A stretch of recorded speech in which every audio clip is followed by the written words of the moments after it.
So Adam, I want to jump right in and talk about your incredible new foundation, the Feel Something Foundation. My new foundation? Which I actually am wearing new foundation. Very summery.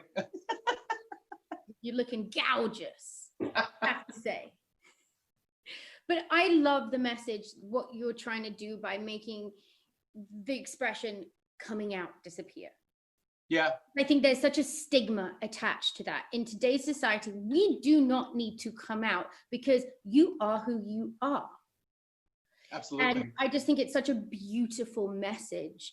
And it brings up the topic of stigmas. And one of the stigmas I have, that I know it's going to sound so stupid to you, but it's something that I've carried with me my whole life. When I was a kid, someone said in school, they used to say, "Smelly Kelly with the big belly whose dad's on the telly." And I have this whole thing of always thinking that I smell. So I'm always wearing something and showering 3 times a day. I have body dysmorphia, and I've always been a little bit ashamed of being on TV as a result of that little thing that someone said to me when I was a kid.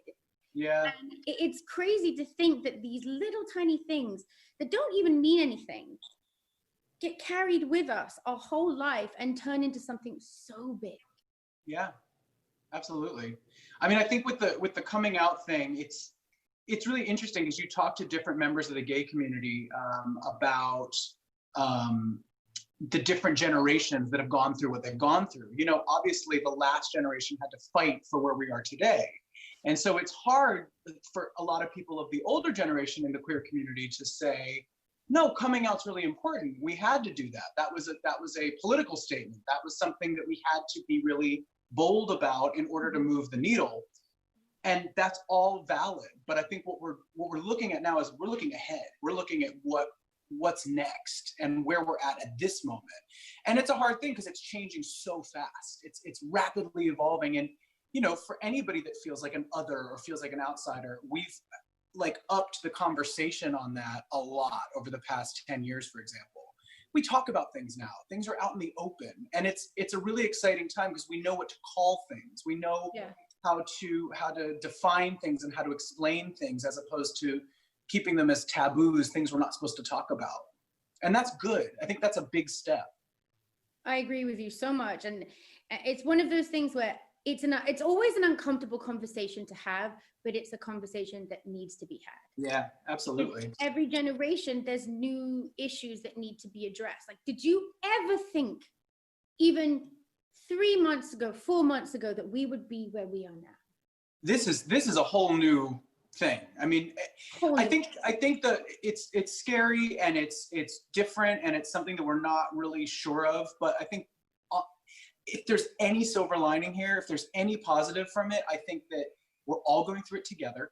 Everyone's affected by this on different levels, but everyone's being affected. We haven't had like a shared experience as like a whole world like this, I think, ever in our lifetimes. So I think that there's a certain sense of unity that we can find if we try, and a sense of understanding. And I hope that on the other side of this, when everything sort of calms down a bit, when we get past the major spike of this thing, I hope that the people are more, you know, empathetic and caring toward one another. I think they will be. I really do. I feel like I agree with you so much, and it's like a reset button. We needed to be taught perspective and kindness again. Yeah. It's insane that something like this had to happen for that shift to go into place. But I am seeing people being kinder to one another. Me too. Checking on their neighbor, and I'm reaching out to people I haven't spoken to in a long time, and reconnecting with friends. And it's been really nice to not have my daily routine be so consumed with, am I wearing the right outfit? Do I have makeup on? Does my hair look nice? All the stuff that is so superficial, I would never even think about again. Like, I'm going to completely shift the way I do everything moving forward. Yeah. Yeah. And I think that on the topic of mental health, I think it's also bringing up anxiety for people that have never dealt with anxiety before. I mean, let alone the people that do deal with anxiety regularly. I mean, it's tricky. I am one of those people that I've dealt with anxiety terribly my whole life. And one of the things was that I didn't know that that's what it was I was having. Me neither. I had no idea that it was anxiety until I started going to therapy. I had no idea. I would always say I don't feel well, but it was just anxiety the whole time. I've been learning about so much as well. I mean, I think I looked back on the last 10 or so years and I realized like, oh, that was anxiety. Right? Like, oh, yeah. And this is like a good example of, you know, us talking about things being out in the open now, not being taboo, because of the fact that everyone's talking about this stuff now and it's out in the open. People that may not have understood what they were going through now can get out there and understand it. I mean, now that it's an open conversation, I started realizing, oh, I guess I fall into that category. I think I've been dealing with that as well. 100%. All of these things that I never, like, for a couple of weeks during quarantine, I actually do believe that I was depressed for a while. And it was until I put a routine in place for myself where I got out of bed and I got showered, got dressed, put makeup on, even if I'm not going anywhere, that gets out a chunk of your day and it makes you feel good to like what you see in the mirror. And it made a difference. I've learned new skills. I'm learning how to cook. Ooh. And not setting anything on fire or burning anything. So that is something that's been really fun for me. I have, as I said, reconnected with old friends. I've been doing meditation, which is something I've never done before. And how much it is helping me is unbelievable. Like that, just 10 minutes. I do guided meditations because if it's just the music, the way that my mind goes, I'll be like all over the place. I'll be in the future, the past. Imagine. I keep hearing about meditation being this most amazing thing. I have friends that do it and swear by it. I haven't tried it yet because. Oh my God! Now you have to try it. Now I'm going to. Yeah. You have to try it. It's not like I don't have time. Right. And it's the little I have the same kind of brain. Like my brain is overactive. I'm an overthinker. Me too. I get in my head really easily. I fall down that rabbit hole so quick, and then the next thing I know, I've spiraled, and my whole day is ruined. Yeah, and you know what? For those out there that are also learning about their own mental health that might have these same struggles, something that I heard recently that I kind of liked, and maybe it's something that would make you feel better, is that they say that people that are suffering from anxiety and all these things, overthinking and being hard on themselves, they tend to be smarter people. Really? Yeah, it's like a symptom of an intelligent mind because we're. I think I missed the boat on that one. I just think like when you're in that space. Mom, say hi to Adam. Mom just came in. Hi. I love you. How's your mum doing? She's good. She's really Tell good. her hi from me. Yeah. Okay. I love your new hair, by the way. It's so chic. Isn't it good? Oh, I did that. I love it. I saw the pictures right when you first unveiled it, and I was like, yes.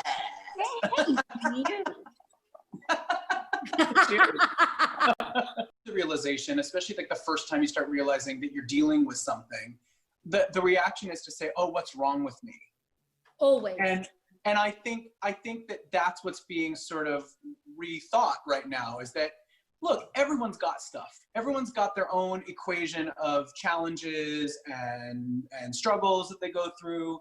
And it made me feel better, be like, oh, it's because I'm smart. Okay. I'm just going to keep telling myself that now. It made me feel really better. Believe it. Right. Yeah, it's because I'm smart. Yeah. I'm just, so intelligent. It's just, my brain's huge. Yeah. I love it. But yeah, I think anybody out there, I think the good news is that like, because it's out in the open too, you start realizing that so many other people are dealing with it as well. Like people in the celebrity world are being open about it. That's great. It's a great time to sort of be open and vulnerable. I think so too. And owning your vulnerability is the first step in really figuring out who you are. Absolutely. And that was something for me in getting sober that was really, really difficult because it's weird. I am equally as tough as I am vulnerable, and figuring out how to be in the middle is a challenge for me because I'm one or the other, like a total extremist. And I think you and I have that in common. I do too. Yeah. Yeah. And I think it's something that you learn at an early age. It's sort of a defense mechanism. You go, okay, I feel scared or weak or sensitive, vulnerable, and I'm going to do something to sort of fight against that. And I'm going to create this persona that I can click into for protection. Exactly. And some of that is somewhat healthy, and then it can very easily cross a line and become unhealthy. Yes. Yeah. When it's all ego and the ego is being, inflated, and then you turn into somebody that we all make fun of, and you don't want that. You want to keep a balance in your life. I always think that there's a saying they always say in England when I was a kid, you need to have a word with yourself. And I never truly understood what they meant by that until I got older. And I'm like, you know what? No one's perfect. You're not better than everyone else or anyone else. You are flawed, and your flaws make you perfect. Absolutely. Your flaws make you who you are. The mistakes that I have made, I have learned so much from them. And those feelings that come up that make me feel like I'm alone in what I'm going through, I have learned that that's just my mind telling me that, and that's not. Yeah, it's like that voice that tells you that stuff is like, it's just trying to derail you from your progress. It's just a narrative that you do not have to subscribe to. You do not have to listen to that narrative. No, it's not my narrative anymore. And the other thing too, I think, is that I think a lot of us, when we're going through this, especially at the beginning and the first times we're starting to deal with things like anxiety or depression, we feel alone in that. And I think now that we know that so many other people also are going through what we're going through, it's really important to try to find a person or a couple people you trust that you can be open with, so you don't have to deal with this on your own. It makes it a lot easier to have a confidant, a good bestie that you can open up to and you have an open dialogue with. There's no trust issues. I think that if you go to your best friend, for example, if you're somebody that's dealing with this and you are really honest, if that person's a real friend, they're going to be there for you. They're going to understand it. They're going to support you. That's a great way to kind of field out your real friendships from your BS fake friendships, Yeah. And I think that in this specific time in life is showing you who your real friends are. It's doing that favor for you. It's cutting out all the people who don't care enough to pick up the phone to you and showing you who your real friends are. So you have that as kind of a crash course in what's important to you, what's important in your relationships, and the people that you need to keep closest. Like I have my 3 people that I call 17 times a day, that like from the minute I'm awake to the minute I go to bed, we're all on this group text message with each other, just checking in. And if you haven't heard from somebody yet and you're listening to this right now, reach out to the people you haven't heard from. Make sure they're okay. It takes 2 seconds. I think some of what anxiety comes from, in some cases, at least for me personally, is there's that whole people pleasing thing. And like you and I are both, we've both been around LA for a long time.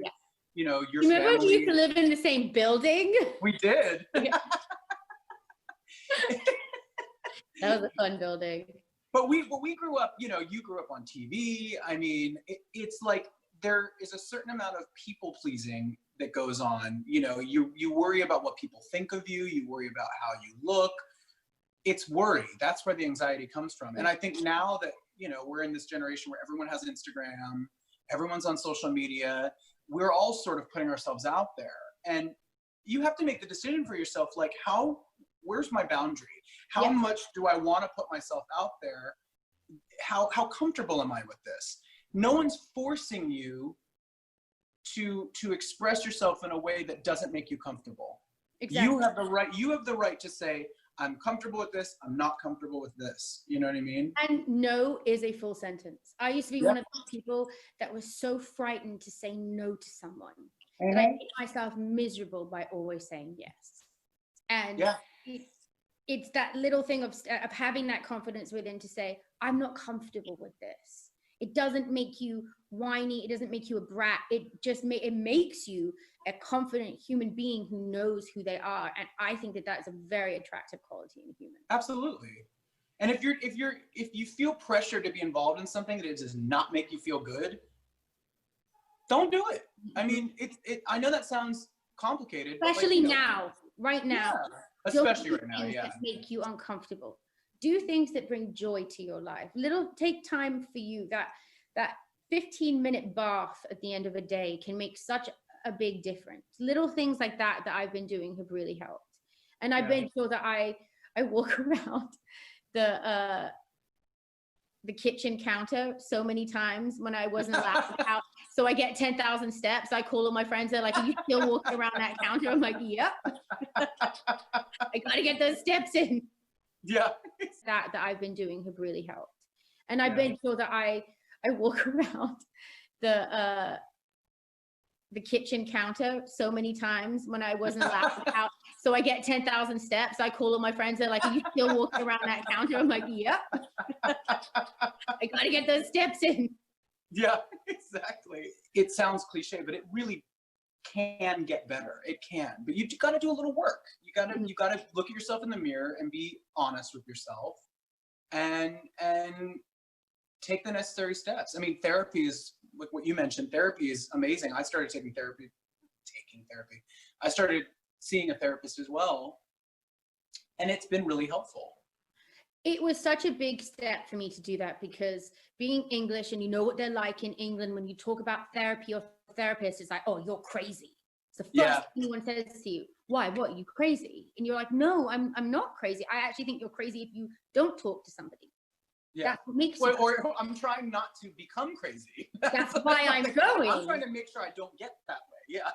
And so it all of these words that I started to then turn it around on them and be like, "Yeah, I am crazy, and I like being crazy." So I go and see this person, I talk to them about my crazy, and it's great. And it disarms people and they can't judge you for it. But we are becoming more aware that things like this need to not have a stigma, and everybody needs somebody to talk to. And it's, we're lucky we can afford to pay someone and sit in front of them. Not everybody is like that, and there are some incredible support groups online, and I would encourage people to look up in their area and see what is available, because some of the ways in which people have come together to support one another has been so beautiful. Absolutely. That's the beauty in all of this. That's the light in all of this dark times that we're going through. Yeah, absolutely. The creativity, and I'm sure you're working on music right now. I am. And that was the thing. Like you, I think the first few weeks of this whole quarantine, I didn't know what to make of how I felt. I was also a bit depressed. I was kind of in shock because I couldn't believe it. I was like, "What?" And so I kind of shut down a little bit for a minute and just kind of like needed to sort of have time to myself to figure it out and process, and that's okay. Are you one of those people, because I am, that when you see suffering, it affects you deeply? Yeah. Like when I see. Yeah, there's a collective anxiety that everyone's sort of experiencing right now, and you feel it. When you see people especially like I said, with the fact that we have phones and social media, and like you can see what people are feeling, and it definitely it took me a minute. I went through all these stages of emotions, dealing with and kind of coming to terms with where we're at right now. I mean, there's a bit of a grieving process for me. All of my stuff got canceled. Same. I was excited. I had a whole year booked out, and now we're like, okay, yeah. And I know that we're not, it's all relative, we're doing stuff on this level, but everyone understands what that feels like. I mean, anybody out there that's in school, all your school is put on hold. All your events, maybe if you're in high school, you have the school dances and the events and stuff, everything graduation. Yeah, that's hard. And you have to acknowledge that there's a grieving process. You're allowed to feel sad. And you're allowed to be pissed off. Yeah. You didn't get to wear your prom dress and go and be with your prom day, and you didn't get to go up there in front of your family and on graduation day. You are allowed to be pissed off about that. Yeah. That is okay. And you are allowed to have some terrible, miserable days. That is okay. Yeah. People think, we get told that we have to be happy and nice and pretty all the time, and that is just not real. No. There are some days where I'm like, I'm in a bad mood, and that's okay. Just stay away from me. And that's just how you just have to. The acceptance of your feelings is what we have to start doing. Yeah, And also you have to figure out, it's really helpful to figure out an outlet that's not harmful to yourself or anybody else. Don't take it out on yourself. Don't take it out on somebody that you love. Figure out a way to sort of release that energy. I don't know. Some people want to go on a run or work out, or some people. I wish I was like that. I know. I haven't been get addicted to running or working out. That'd be great. I've been addicted to everything else. And it's funny, you know what? I'm naturally like a lazy person too. I'd rather just lounge around. That's more my idea of a good time. But you know, I mean, anybody that you talk to, they look at this. I'm not running in this. But anybody that you talk to, any therapist says, you know, look, exercise is a really good way to combat feelings of anxiety. It's chemical. It does work. You don't have to be a, you know, Olympic sprinter. You don't have to be a weightlifter, but do something to get your heart rate up. Dance around the room. And this is an amazing time when we're in quarantine. No one's watching. You got a ton of time.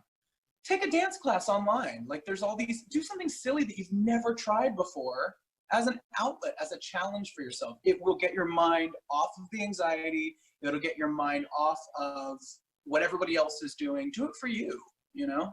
Mm-hmm. I haven't taken dance class yet, but I think I'm going to. Oh my God, now I was going to be like, do you want to take a dance class with me?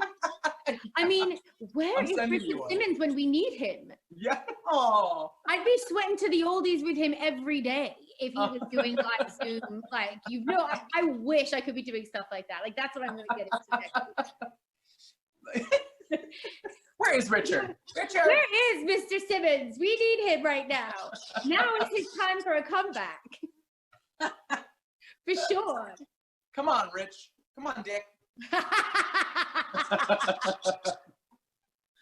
But yeah, it's been weird. But like you said, like music has been a great outlet. If there's anything creative that you like to do, like it really does help to find projects. That's been the key for me in this whole thing. What have you been doing to kind of keep your mind busy? So I've been doing I get my 10,000 steps in a day. So I usually max out at about 14 to 18,000 steps because there's nothing else to do, so I just go walking. I've learned how to cook, which is new because if anyone's ever been to this household, you know that no one in my family cooks. That is why my dad used to hide his drugs in the oven. There's a story behind that. So that's a big deal. Reconnecting with friends. I've learned how to meditate. Just little thing, like I've been learning to be okay being alone. It's only this week that I've been quarantining with my parents. So for the last 2.5, almost 3 months, I was alone at mine. And learning to be okay with my own company and at peace with myself was so hard, but I feel so accomplished that I got there. And everyone else kept calling me, being like, how are you doing this? I'm like, I don't know. I honestly don't know. It's funny because I'm used to spending time alone. I kind of need it. I'm like, what do they call it? Like an extroverted introvert or something? Isn't there Yeah. Like I like people. I love socializing. I love being on stage and performing, but I also need my time to sort of recharge. And with this quarantine, I find it very interesting because it could have very well been that I had been by myself this whole time. Yeah. But I was lucky enough to have 2 friends that were relocating from New York right before the quarantine started. So when I was on tour in January and February down under, they were house sitting for me. And it's a really close friend of mine. He used to live here in town. He's danced for me for years. He was relocating from New York to do Hamilton, the musical. This is my buddy Terrence. This is one of my best friends. You met Terrence. Yeah, I've met Terrence. So he was like, oh, can me and my boyfriend and our dog, do you think that we could land at your place while we look for where we're going to live? And I was like, absolutely. And so he was staying here. And then when quarantine started, it was not the time for them to look for an apartment. No. So I was like, just stay. And that has been the blessing, is that I've had sort of a family vibe here at the house. And it's one of those things where it's relearning how to find your own space, even when you're with people in the house. I still need my own time. And that's been a really interesting learning curve for me, because I'm usually just alone because I'm alone, because I don't have roommates. And so it's been good. You know, I come into my little office here, I do my work, I have my projects, I have my bedroom, my bathroom, and then when we're downstairs, we're socializing. And it's been good to have that balance. It feels like family. Yeah. Yeah. I like that. I think that's so beautiful that you have that built-in community with you, and you're learning to compromise and have space, and that's so important. And the dogs like to play together, and they're hilarious. They're so cute. Like my body. Hello. Say hi. Oh, you smell.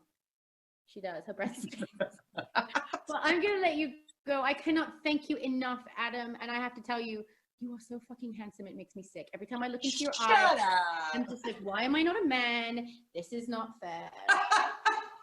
This is not fair. You look amazing as well. Thank you. And when this is done, dance party, please. What'd you say? I know. I said, when this is done, can we have a dance party, please? Yes, please. I love that idea.